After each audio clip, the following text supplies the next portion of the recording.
这台车它这个是中程箱，我给它找了一个几乎全新的马达就是碳刷发卡了，给碳刷处理处理，就把它的替换掉，因为它车跑的公里数过多这个碳刷我用这个平搓每个面搓一下，搓好以后，它这个弹簧就可以很轻松把它从这个碳刷弹出来之前是弹不出来，就导致风扇不转。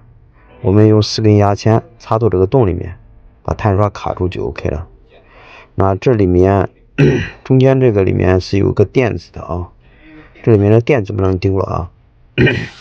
我们把转子处理一下，转子上很脏用砂纸给它处理干净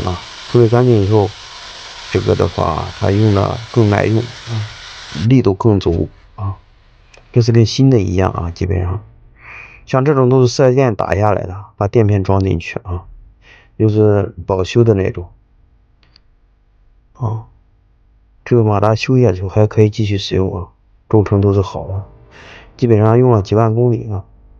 把这个牙签全部拔掉，一个一个拔掉就可以了。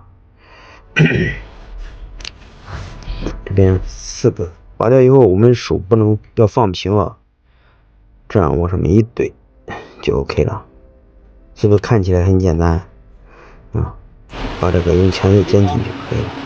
现在异响已经消失了，因为把这个马达换掉了。